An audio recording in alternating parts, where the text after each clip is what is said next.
Heading है हम लोग की इनकोडर।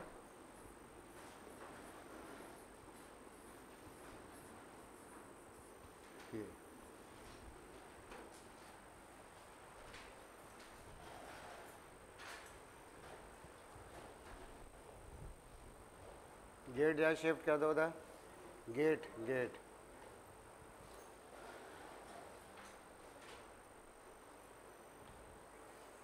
आगे आ जाओ, इधर आगे, इधर बैठो ना, इधर जगह पड़ी तो है, कहीं पे भी बैठ जाओ पीछे।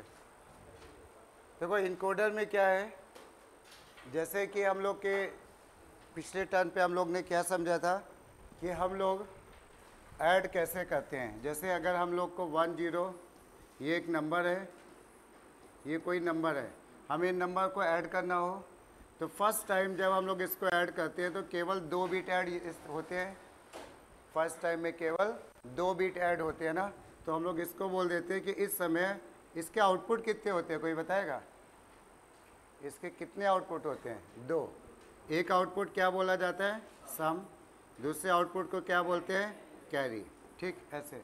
तो जब पहली बार 2 बिट काम करते हैं तो हम लोग कहते हैं कि हाफ एडर वर्क कर रहा है, ये हम लोग का हाफ एडर वर्क कर रहा है। लेकिन जब 2 के बाद जैसे 1 + 1 आया 10, कैरी ओवर हुआ 1, जैसे उसके अगला स्टेप आता है तो यहाँ पे क्या होता है, 2 बिट तो ये होते हैं हम लोग के और 1 बिट हमारा कैरी हो जाता है, तो टोटल हमारे कितने बिट हो गए? 3।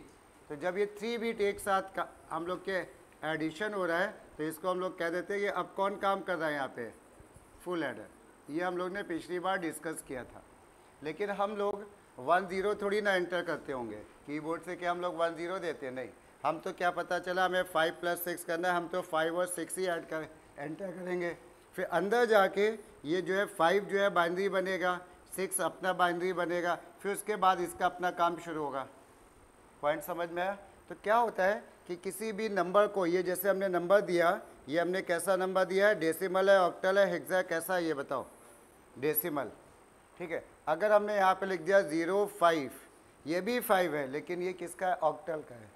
और हमने कह दिया 0x5, तो ये भी 5 है बट ये किसका है? हमारा हेक्सा का।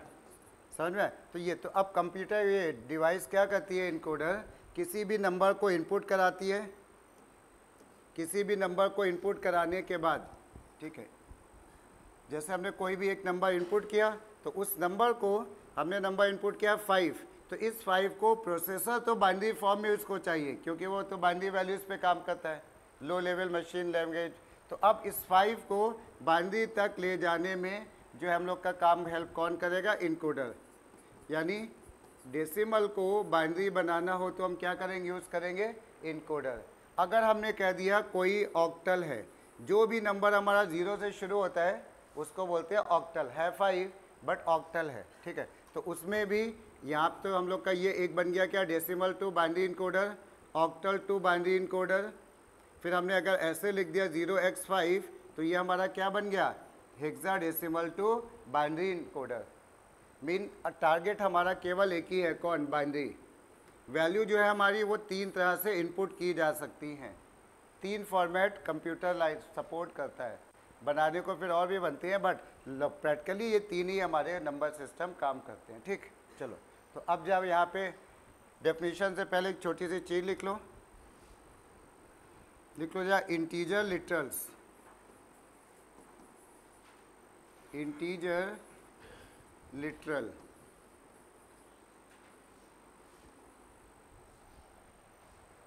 लिटरल्स हमारे क्या होते हैं? Constant value. कहीं पे किसी प्रोग्राम में अगर हमने ऐसे 6 लिख दिया तो ये हमारा क्या है? एक लिटरल है, ठीक है ना? लिटरल। अब ये लिटरल्स के टाइप्स होते हैं, तो इंटीजर लिटरल्स में लिख लो यहाँ पे टाइप्स। सबसे पहले हमारा, जैसे हमने कह दिया ऐसे ऐसे पॉइंट में लिख लो डेसिमल लिटरल, डेसिमल लिटरल। और इसमें डेसिमल लिटरल में इस्तेमाल क्या होते हैं? 0 से लेके 9 तक, जो 11th में भी पढ़ा होगा। डेसिमल लिटरल में 0 से 9 तक के डिजिट इस्तेमाल होते हैं, ठीक। तो अब हम लोग का जैसे कोई एग्जाम्पल है, हमने कह दिया ये 15, ये हमारा कैसा है? Decimal literal. डेसिमल लिटरल का मतलब पॉइंट नहीं है, ध्यान रखना, ठीक। उसके बाद दूसरा हमारा है यहाँ पे ऑक्टल लिटरल। ऑक्टल लिटरल ये, इसमें डिजिट कहाँ से कहाँ तक के इस्तेमाल होते हैं ऑक्टल लिटरल में? थोड़ा और वो कर दो, ठीक है। कहाँ से कहाँ तक? 0 से लेके 7 तक ये डिजिट इस्तेमाल होते हैं, ठीक है। तो यहाँ पे एक जरा लाइन लिख लो, इसके आगे 0 से 7 के आगे octal literal always starts from 0। Octal literal always starts from 0।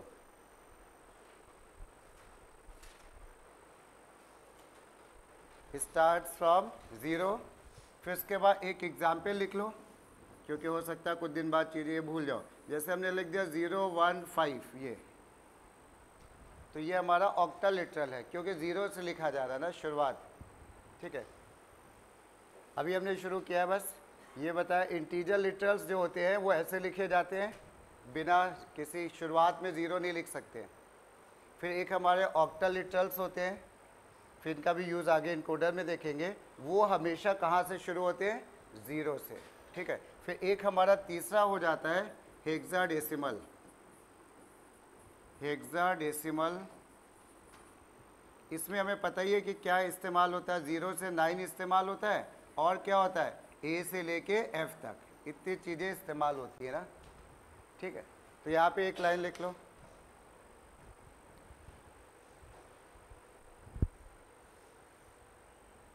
इसमें लिख लो it starts from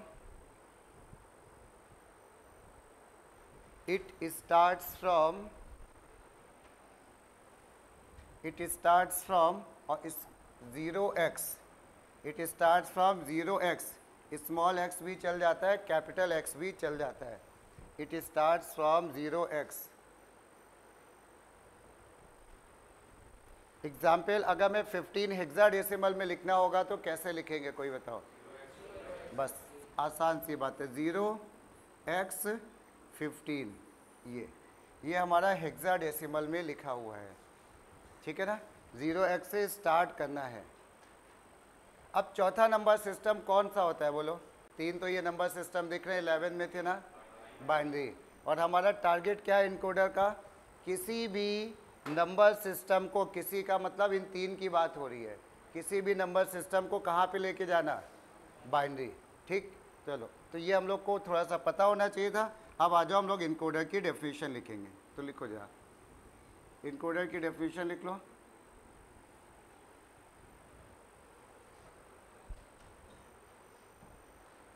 It is a digital circuit. It is a digital circuit that converts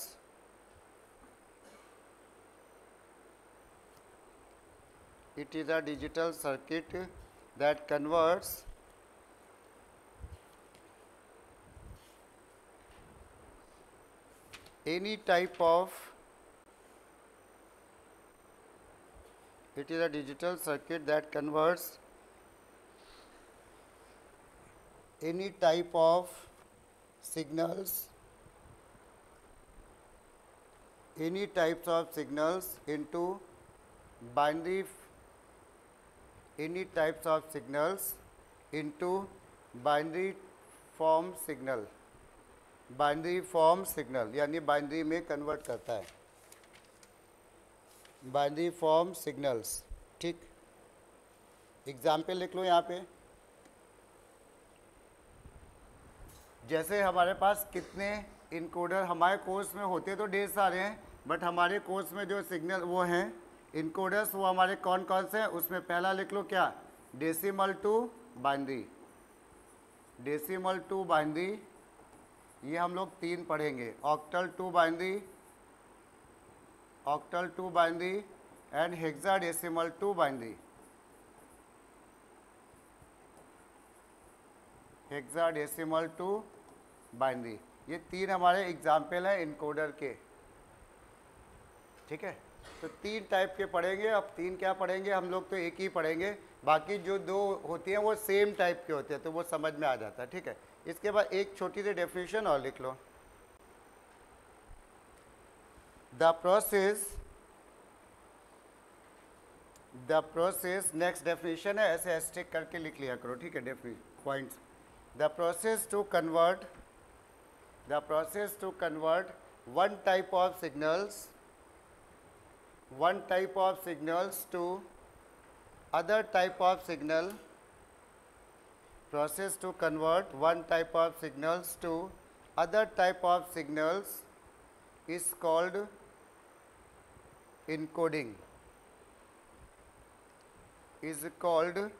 encoding, ठीक। चलो एक छोटा टब, अब इसके बाद जो हम लोग को समझना है कि इनकोडर बनाया कैसे जाता है। इजी सी चीज़ है, बस इतना ही है कि पता होना चाहिए और एग्ज़ाम में एक बार रिवाइज करना पड़ेगा, इस पर कोई दिमाग नहीं लगाने वाला है। तो अब जरा देखना, जैसे कि हम लोग ने ये कहा कि ये हमारा क्या है, इनकोडर है, ये कोई डिवाइस है, इसको हमने बोल दिया इनकोडर है।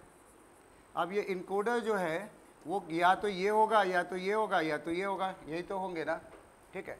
तो अब यहाँ पे डेसिमल, अगर हमने कहा कि भाई डेसिमल टू बाइनरी इनकोडर है, डेसिमल टू बाइनरी इनकोडर है ये, तो अभी क्या बोलो, डेसिमल में कितने डिजिट्स होते हैं हमारे पास, 9 या कि 10। तो यानी हमारे पास या तो इससे इस इनकोडर में हम 0 भेजेंगे या 1 भेजेंगे, 2 भेजेंगे, ऐसे केवल 9 तक के डिजिट भेज सकते हैं ना, ठीक है, 9 तक के डिजिट्स भेजेंगे। तो अब जो 9 डिजिट भेजे तो टोटल नंबर ऑफ डिजिट्स हमारे कितने हो गए जो हम इनपुट कर सकते हैं, 10, ठीक।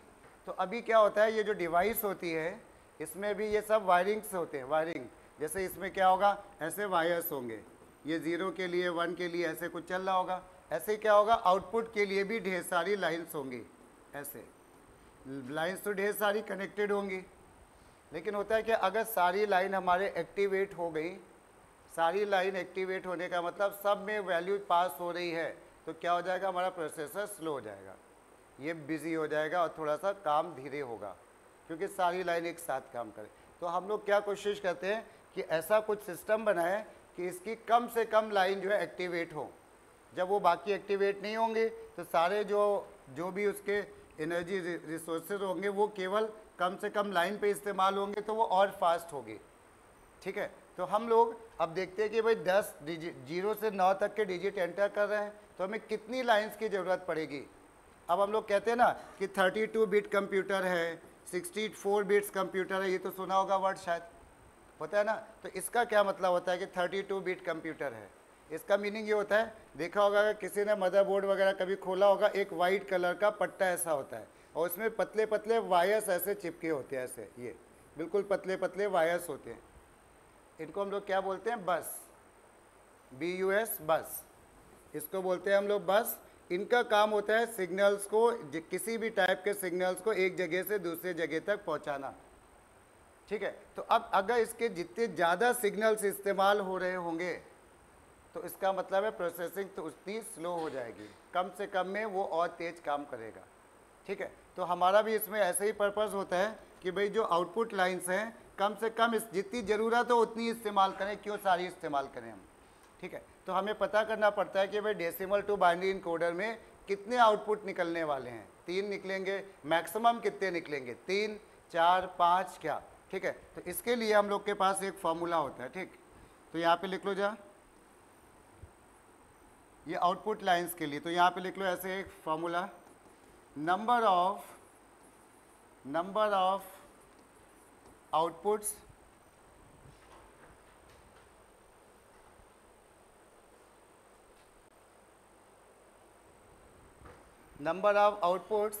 टू की power n greater than equal to number of input digits, ये नंबर ऑफ इनपुट डिजिट्स, मतलब समझ में आया। तो क्या मतलब है, अगर 2 की पावर n, यहाँ पे क्या है, n जो है यहाँ पे हमने ऐसे लिख दिया where n is number of outputs, number of outputs, ठीक है। ये तो इसको नोट कर लो, ये MCQ में क्वेश्चन भी आया था कि अगर इतने डिजिट इनपुट हो रहे हैं तो कितने आउटपुट्स निकलेंगे, यानी कितनी आउटपुट लाइन्स इस्तेमाल होंगी। अब एक छोटा सा हम एग्जाम्पल बताते हैं, सपोज कर लो इनपुट डिजिट्स आर 10। ये अगर इनपुट डिजिट्स हमारे पास 10 है तो बताओ जरा आउटपुट डिजिट्स कितने होंगे। हाँ, हम लोग लिखेंगे क्या, 2 की power n greater than equal to कितना, 10। यही तो है, नंबर ऑफ इनपुट डिजिट्स लिखते हैं यहाँ पे। अब n की वैल्यू क्या होगी, और ये पॉइंट में नहीं होती है, इंटीजर में होती है। क्या n की वैल्यू रख दिए जिससे ये इक्वेशन सेटिस्फाई हो जाए मिनिमम। अगर हम कह रहे हैं कि n की वैल्यू हम 3 रख दें, हाँ 3 पे काम करेगा नहीं, 8 ग्रेटर देन 10 नहीं काम करेगा, तो यहाँ पे क्या करेंगे हम लोग 4। यहाँ पे हम लोग को मिनिमम रखनी पड़ेगी 4, तो n की वैल्यू कितनी हो गई 4। ठीक, तो हमने यहाँ पे लिख दिया number of outputs equal to 4। 4 output इसके होंगे अगर नंबर ऑफ डिजिट्स हमारे 10 दे रहे होंगे तो। चलो एक छोटा सा क्वेश्चन तुम लोग लिख डालो, जैसा कि MCQ में कभी आया था उस टाइप का क्वेश्चन लिखो जा।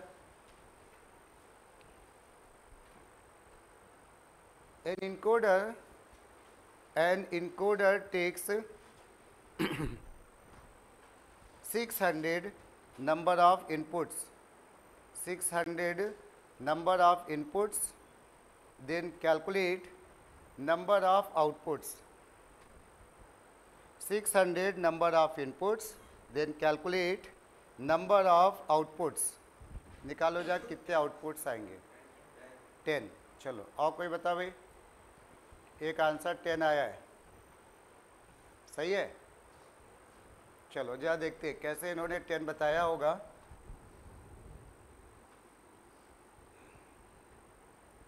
अब हम लोग इस आंसर के लिए कुछ ऐसा करेंगे, 2 की power n greater than equal to कितना, 600, यही तो होगा।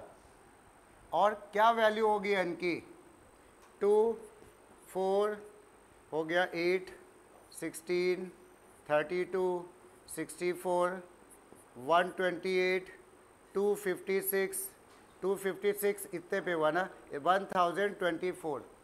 ठीक है, 2 से यहाँ पे क्या था 256 पे, तो कंडीशन फॉल्स हो जाएगी ना, तो हम लोगों ने ये रखा। तो अब हमारे कितने हो गए यहाँ पे, 3, 3, 6 और 3 कितने हो गए भाई, 9। 10 नहीं आ रहा है, हाँ एक मिनट रुकना, फिर से हमने शायद एक कम लिख दिया होगा। ये देखना 2, 4, 4 से 8, 8 से 16, फिर 32, फिर 64, फिर अच्छा 128 छूट गया था, अच्छा 128, 256, 512 एंड देन, हाँ बिल्कुल सही। तो यानी नंबर ऑफ आउटपुट्स हमारे कितने आ गए, 10। समझ में आया, तरीका समझना था। पॉइंट्स में वैल्यू नहीं रखी जाएंगी कभी भी, इंटीजर में। चलो ये हमारे नंबर ऑफ आउटपुट्स आ गए। अब हम लोग एक इनकोडर समझते हैं पूरा, जो मेनली आता है। ठीक है, कोई भी एक इनकोडर हम बना रहे हैं, फिर उसके बाद एक तुम लोग बनाओगे। ठीक, तो लिखो जा,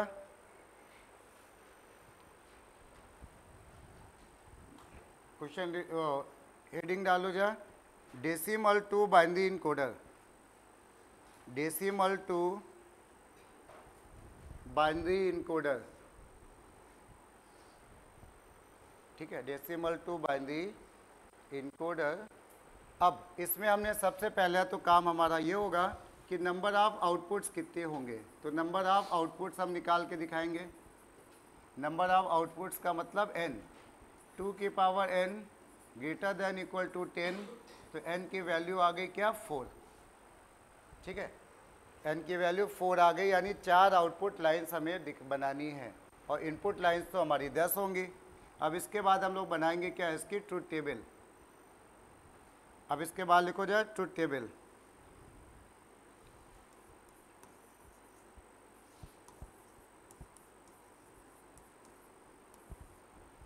ट्रुथ टेबल में यहाँ पे हमने लिख दिया A, B, C, D। एक मिनट रुकना, एक कॉलम और बनाएंगे। यहाँ पे पहले हम लोग लिखेंगे नंबर ऑफ इनपुट डिजिट्स, ये नंबर ऑफ इनपुट डिजिट्स। ठीक, अब यहाँ पे हम लोग के number of outputs, number of outputs कितने हो रहे हैं हमारे, हाँ 4, नंबर ऑफ आउटपुट्स हमारे 4 हो रहे हैं। तो हमने यहाँ पे क्या किया, F0, F1, F2 और F3, ये जो F लिखते हैं ना हमेशा यूनिट की तरफ से लिखते हैं, यूनिट प्लेस, यूनिट फिर टेंस फिर 100 फिर 1000, उधर से लिखेंगे थोड़ा सा लेबलिंग गड़बड़ लगेगी। हालांकि वो आंसर पे कोई फ़र्क नहीं पड़ेगा उससे, नाम है कुछ भी रखो, बट एक सिस्टम है तो हमेशा F0 यूनिट से बनाएंगे, ठीक है। अब हमारे पास डिजिट कितने हैं इनपुट करने के लिए, बोलो इस इनकोडर में 10 डिजिट है ना।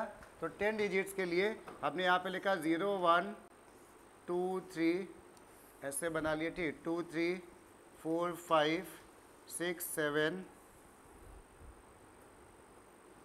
8 एंड 9, 10 तो नहीं होगा, 8 9 तक होंगे। ये हमारे इनपुट करने वाले वैल्यूज़ हैं, इतनी इनपुट हम वैल्यूज़ कर पाएंगे डेसिमल टू बाइनरी ऑक्टल में, ठीक है। अब हम लोग इस वाले साइड में हम इसकी अपनी जैसे हम लोग नॉर्मल तरीके से बाइनरी भरते हैं ना, इधर हम वैसे ही बाइनरी बना लेंगे। जैसे क्या बनाएंगे, 0 1 0 1 0 1 0 1 0 1 ऐसे। फिर हम क्या बनाएंगे, 0 0 1 1 0 0 1 1 0 0 1 2 3 4 1 2 3 4 1 2 1 2 3 4 5 6 7 8 और फिर ये 1 एंड 2 ऐसे। ये हमारी बन गई क्या, ट्रुथ टेबल।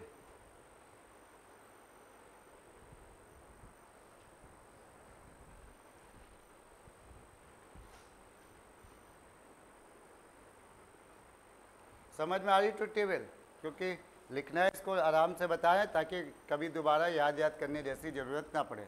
ये हम लोग की ट्रुथ टेबल हो गई। अब हम लोग को बनाना होगा इसका क्या, सर्किट डायग्राम। बस फिर काम ख़त्म, इतना ही सा है और बहुत इजी है, ठीक है। सर्किट डायग्राम अब इसका कैसे बनेगा ये हम लोग देखते हैं।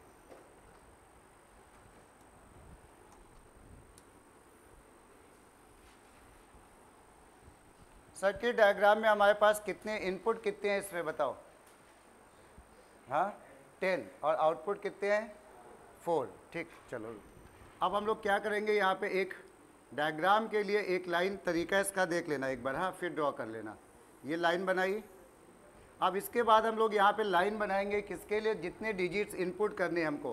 पहले हमने बनाई ये 0 के लिए, देन ये 1 हो गई, 1 2 3 4 5 6 7 8 9, बस इतना ही डिजिट तो है हमारे पास ना। अब इसमें थोड़ा सा काम करना है, अभी 1 मिनट रुक जाना फिर नोट करना। क्या होगा कि ये जो तुम देख रहे हो ये ऐसे नहीं होगा, यहाँ पे थोड़ा सा ब्रेक होगा। यहाँ पे ये जो तुम देख रहे हो ना, यहाँ पे क्या होगा, थोड़ा सा ये ब्रेक होगा ऐसे। ये मीनिंग ये होती है कि जैसे हम लोग फिजिक्स में बनाते हैं ना, स्विच बनाते हैं ऐसे कुछ इस तरह से कुछ स्विच बनाते हैं, तो इसका मतलब ये ऑन पोजीशन दिखाता है और ये हमारा ऑफ पोजीशन दिखाता है। अगर हम लोग का यहाँ पे ऐसे है तो ऑफ होता है ना। इसमें कंप्यूटर में स्विच, ये स्विच है और स्विच बनाने का तरीका इन्होंने ऐसे बनाया। इस समय ये ऑफ कंडीशन में है, ठीक है। तो यहाँ पे हम लोग क्या करेंगे, एक ऐसे स्विच बनाएंगे। ये स्विच होगा, क्या होगा, जब ये प्रेस होगा तो क्या होगा, ये इस कंडीशन में आ जाएगा ना, और ये सर्किट पूरा ऑन हो जाएगा, इसमें करंट फ्लो करने लगेगा। लेकिन अगर ऊपर है तो इस समय क्या, ये ऑफ है, वैल्यू इसमें नहीं पास हो रही है, ठीक है। अब नोट कर लो चाहे तो, यहाँ पे ऐसे स्विच बनाने हमको। एक डायग्राम में थोड़ा प्रॉपरली बना लेना, अगले डायग्राम में तो फिर चाहे ठीक है। ये और हमने यहाँ पे लिखा 0 1 2 3 4 5 6 7 8 एंड 9 ऐसे। ये 9 इनपुट थे तो 9 हमने लाइंस बना दी, मतलब 9 क्या 10 थे, बल्कि 0 to 9 10। पहले इतना पार्ट ड्रॉ कर लो, फिर आगे का पार्ट बताते हैं हम।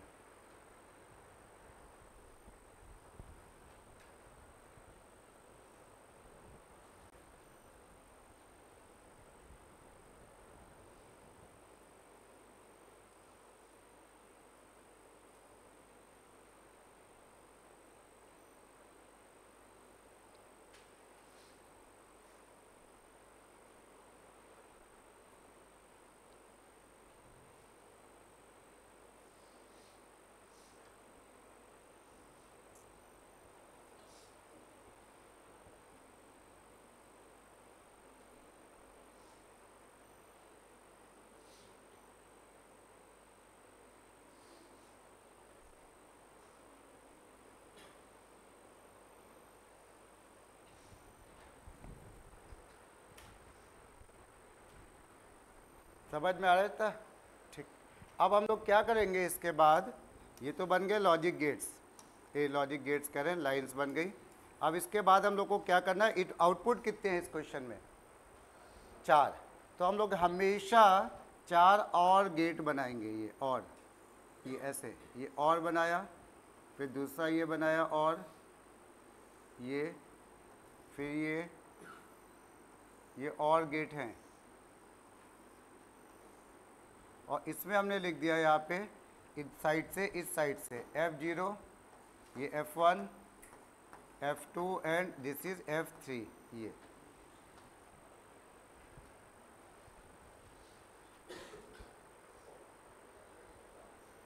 ठीक। अब इसके बाद वाला स्टेप थोड़ा सा समझने वाला है, उसको सुन लेना फिर बनाना, ठीक है। अब जैसे इस क्वेश्चन में ये सब तो टेबल हो गई, डायग्राम भी बन गया हमारा, ठीक है। 1 मिनट इधर देख लो, फिर उसके बाद कंप्लीट करो। देखना, जैसे सबसे पहले देखो जरा F0, ये 0, ये 0 में सबके पास कौन से आउटपुट वालों में के पास वैल्यू क्या है हमारी, 0। तो इसका मतलब है ये जो 0 की डिजिट का है, 0 की लाइन है, अगर इसको हम प्रेस कर देंगे तो क्या होगा, सबकी वैल्यू क्या है, 0। इसका मतलब ये किसी से भी कनेक्ट नहीं होगा। दूसरा आ जाओ, 1 में किसकी वैल्यू 1 है, F0 की। तो ये 1 वाले में हम क्या करेंगे, F0 को इससे कनेक्ट कर देंगे ये। फिर एक आ जाते हैं, हमने जैसे कोई रैंडमली ले लेते हैं हम लोग, 9 ले लेते हैं, 9 में क्या है, F0 और F3 की वैल्यू क्या है, 1 है।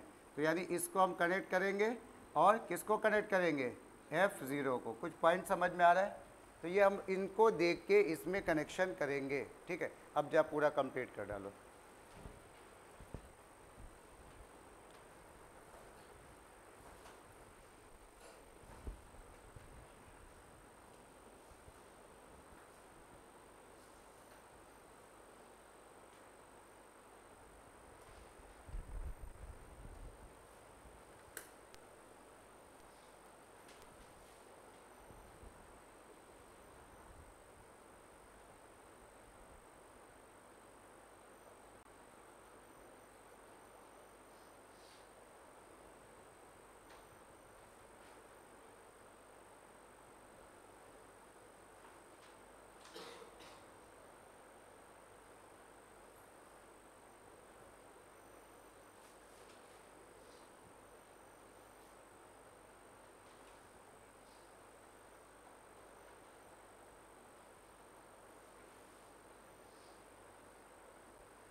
हो गए, चलो ठीक।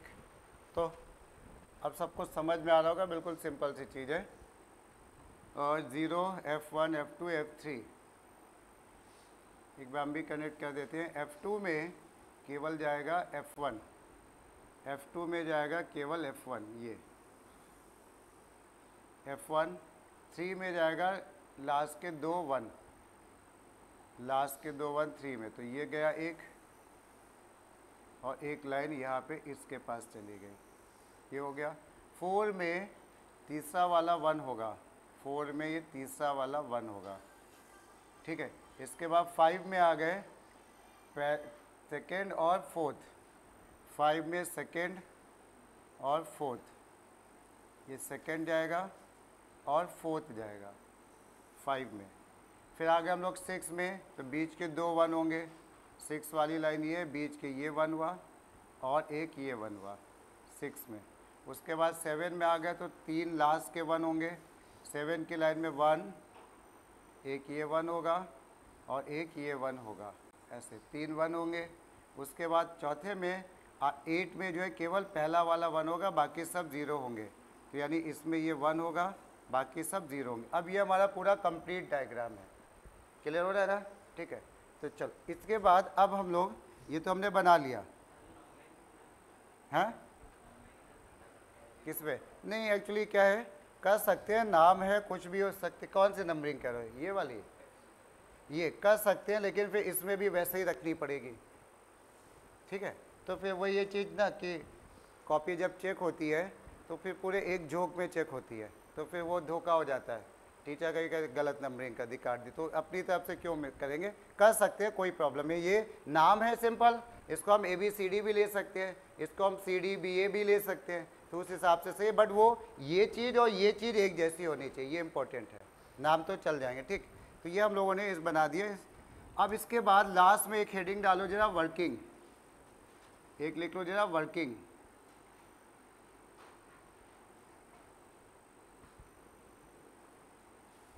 वर्किंग में जैसे हमने लिखा है यहाँ पे वर्किंग, वर्किंग में एक लाइन लिख लो, एक बार पूछा गया था। अब वर्किंग जब पहले समझ लेते हैं फिर लिखते हैं। जैसे मान लो यूज़र ने 5 प्रेस कर दिया, मान लेते हैं इधर कहीं से आया, होते होते जहाँ से भी आया हमने क्या कर दिया, ये 5 प्रेस किया। तो अब जब 5 प्रेस करेंगे तो अब यहाँ पे क्या होगा देखना, 5 वाली लाइन में इस वाले को, ये वाला क्या कनेक्ट है क्या, नहीं, तो इसमें आउटपुट जो आएगा F3 पे जो आउटपुट आएगा वो क्या आएगा बताओ, 0, क्योंकि वो कनेक्ट नहीं है तो यहाँ पे नहीं आएगा, ठीक है। इसके बाद इसमें क्या आएगा, 5 में 1, फिर इसमें क्या आएगा 0, और फिर इसमें क्या आएगा 1। और देखो ये हमारा बाइनरी है किसका, 5 का। कुछ इस तरह से उन्होंने अपना सिस्टम बना रखा है, ठीक है। तो लिख लो यहाँ पे, लैंग्वेज में लिखना पड़ेगा एग्जाम में, तो लिख लो इफ़ इनकोडर गेट्स, कोई भी एक नंबर का एग्जाम्पल लिख लो, if encoder gets 5 as input, if encoder gets 5 as input, then it produce the following output. If encoder gets 5 as input, then it produce the following output, और उसके बाद हम लोग ऐसे लिख लेंगे F3, F2, F1 and F0, और यहाँ पे लिख लेंगे क्या आएगा 0 1 0 1 ऐसे यूज, ठीक है। Then it produce the following output, और उसके बाद इस तरह से लिख लेना है, which is equivalent binary value of 5, नीचे लिख लो which is equivalent binary value of 5, which is equivalent binary value of 5। Point समझ में आ गया, बस यही हमारा इनकोडर होता है। अब इस इनकोडर में एक दो क्वेश्चन जैसे देखना, इसी में हम दिखा देते हैं, बाकी बुक में तो मिलेंगे शायद। अब अगर ये होता हमारा octal to binary encoder in case, तो क्या क्या चेंजेस होते हैं, सोचो। ऑक्टल टू बाइनरी इनकोडर अगर होता तो हम लोग क्या चेंज करते। सबसे पहले तो ट्रुथ टेबल में आउटपुट कितने आते हैं ये बताओ, कितने आउटपुट आते, नहीं भाई 8 नहीं आते। और कोई बताओ, वही फॉर्मूला देखो ना, ऑक्टल टू बाइनरी है ना, ऑक्टल टू बाइनरी कितने इनपुट कर सकते हो, 8 का मतलब समझ में आ गया। तो n की वैल्यू क्या आई 3, यानी आउटपुट हमारे कितने होते हैं 3, पहली बात, ठीक है। तो यहाँ पे आउटपुट हम इसी में चेंजेस करके दिखाते हैं। आउटपुट हमारे 8 होते, 3 होते, तो हम लोग, और इनपुट डिजिट्स कहाँ से कहाँ तक होते, 0 to 7। तो उस केस में क्या होता कि हमारे पास ये नहीं होता, ठीक है, हमारे पास ये नहीं होता, हमारे पास ये कॉलम भी नहीं होता, हमारी ट्रुथ टेबल कुछ ये बनती है, सही है, ट्रुथ टेबल यही तो बनती है ना। अब उसके बाद ये तो ट्रुथ टेबल बन गई, अब इसमें भी कुछ करेक्शंस होते हैं। करेक्शन अब मेरे ख्याल से समझ में आ गए होंगे। एक ये तो होता ही नहीं ना, ये तो होता ही नहीं ना, और उसके बाद जो नंबर्स होते ये भी नहीं होते हमारे, ये भी नहीं होते ना, ठीक है, ये हमारे नहीं होते, ऐसे समझ में आ गया। और बाकी सब कुछ वैसे ही होता। अगर यही हमारा मान लो हेक्साडेसिमल टू बाइनरी इनकोडर होता तो तब क्या होते, नंबर ऑफ आउटपुट्स कितने होते, 4 होते। लेकिन यहाँ पे ट्रुथ टेबल में हमारे कुछ चेंजेस होते। ट्रुथ टेबल में क्या चेंजेस होते, ट्रुथ टेबल में यहाँ पे 7 है, फिर यहाँ पे 8 होता, 9 होता, फिर 10 नहीं होता, A होता, ABCDEF ऐसा होता। और ये ट्रुथ टेबल हमारी F3 भी होती, और यहाँ पे ये सब कुछ हमारा ऐसे चल रहा होता पूरा, यहाँ तक हम लोग ट्रुथ टेबल बनाते, सही है। उस ट्रुथ टेबल के बाद हम लोग क्या करते हैं, लॉजिक गेट्स, ये सर्किट डायग्राम पे क्या करते हैं, सर्किट डायग्राम में भी कुछ नहीं नया नहीं था, यहाँ पे 8 आता, 9 आता, यहाँ पे A आता, B C D E F, काफ़ी बड़ा डायग्राम बनता, और ये सब ऐसे होते हैं, और यहाँ पे हम लोग के 4 आउटपुट आ जाते हैं। सही है कि नहीं? ऐसे ही बस काम खत्म, तीनों इनकोडर हमारे हो गए। लेकिन पेपर में क्या करते हैं, वो थोड़ा सा इसको ट्विस्ट करके देते हैं। तो एक क्वेश्चन जब वो हम लोग करते हैं, लिखो जाए इसमें क्वेश्चन, लिखो draw the TT and circuit diagram, draw the TT and circuit diagram for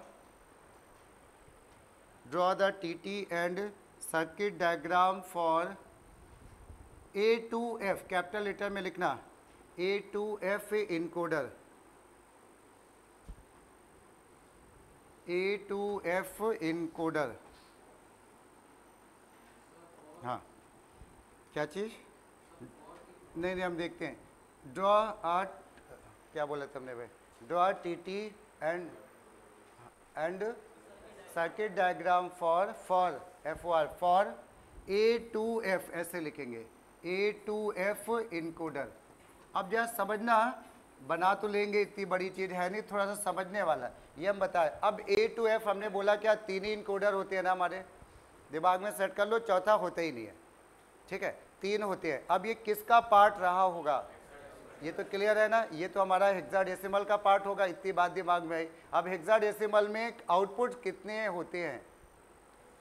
4। अब यहाँ पे कंफ्यूजन पता है क्या आता है, बहुत से लोग सोचते हैं A to F है, तो यहाँ पे ये 6 हुए, तो इनपुट हो गए 6, उसके अकॉर्डिंग आउटपुट के, नहीं ऐसा नहीं है, होते 3 ही हैं, ये उन्हीं के पार्ट हैं। वो ये कह रहे हैं कि भाई पूरी हमें मत बना के दिखाओ, हमें बस वो छोटा सा पार्ट बना दो जहाँ पे A to F का काम होता है, इतनी सी बात, क्लियर भी बात। तो यहाँ पे ये हेक्साडेसिमल का है ना, इतनी तो समझ में आ गई। यहाँ पे अपनी नॉलेज के लिए चाहे तो लिख लो नोट, ऐसे लिख लो, लिखते चलो साथ में।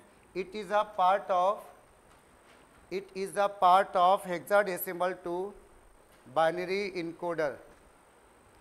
It is a part of hexadecimal to binary encoder.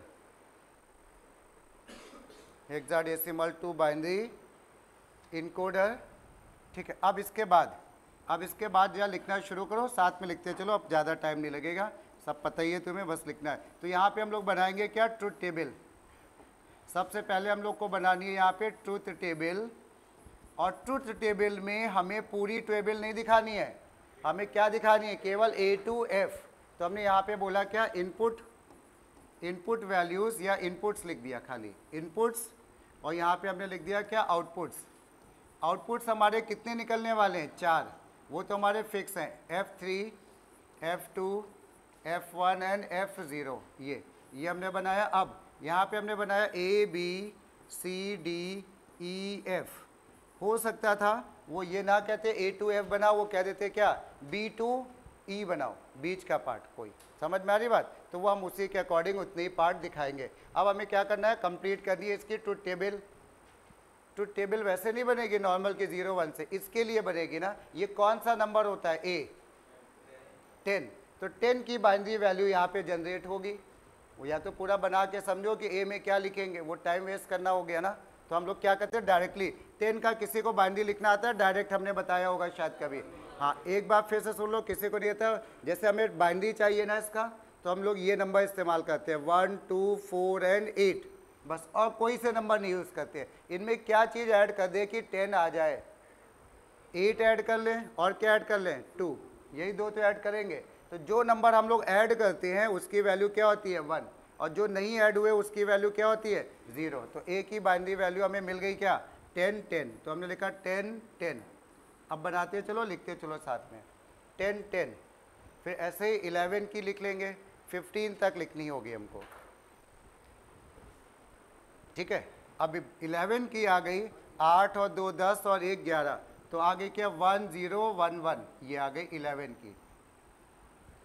और एक तरीका और भी है, पता है क्या, 2 वैल्यू जैसे तुमने निकाल ली है ना, 2 वैल्यू, तो ये वाली तो हमेशा 0 1 0 1 चलती है ना, अब ज़रूरत भी नहीं है, चाहे तो 0 1 कंप्लीट को, इसमें क्या करोगे, 2 1 आ गए, अगला क्या होगा, 2 0, या वो वाला कर लो, ठीक है, वही कर लेते हैं, नहीं तो मिस्टेक ना हो जाए।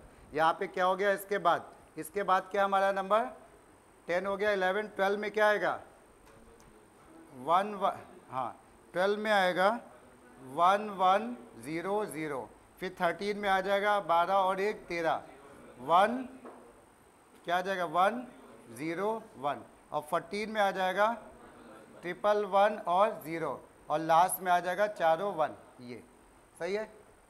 तो ये हमारी ट्रुथ टेबल ऐसे बनेगी, जो भी नंबर देंगे हम उसी नंबर्स को दिखाएंगे, और तरीका हमने बता दिया, उसकी बाइनरी वहाँ पे लिखनी होती है। लास्ट में आ जाओ, इसका डायग्राम बना लेते हैं हम लोग, ठीक है, इसका डायग्राम बना लेते हैं, सर्किट डायग्राम। अब समझ में आ गया, लिखते चलो साथ में। सर्किट डायग्राम के लिए अब हम पूरी तो बनाएंगे नहीं, हम बनाएंगे ए बी सी डी ई और एफ, ये ठीक है। और हमने यहाँ पे एक ये लाइन खींच दी और यहाँ पे लिख दिया A B C D E F, और इसको थोड़ा सा ब्रेक करना पड़ता है भाई, ठीक है। ब्रेक करके लिए हमें समझ में आ गया क्यों ब्रेक करते हैं हम लोग को, क्यों यहाँ पे स्विच बनाने होते हैं ना, ठीक है। तो ये हमने स्विच बनाए, ये हमारे स्विच बन गए, ये ठीक है। और इसके बाद हमने यहाँ पे आउटपुट कितने होंगे बताओ, आउटपुट्स 4, ठीक है, 4 आउटपुट वाला है हेक्साडेसिमल। तो 1 2 3 4 ये, और हमने यहाँ पे लिख दिया F0 F1 F2 और ये F3, ठीक है। अब इसको कनेक्ट कर दो, बस काम खत्म। 1 0 1 0, ए को जो है ये 1 0 नहीं है, 1 0 1 0, ये ए का हो गया। फिर बी में 1 0 1 1, बी में हमारा 1 0 1 और ये 1 1 0 1 1, 1 1 0 0, सी में 1 1 1 1 0, डी ठीक है, डी का था, अच्छा। ई डी में है 1 1 0 1, 1 1 0 1। फिर ई में आ गया 1 1, ई में आ गया 1 2 3, 0 को कनेक्ट नहीं करना, और लास्ट में आ गया 4 1 1 2 1 2 3 एंड 4।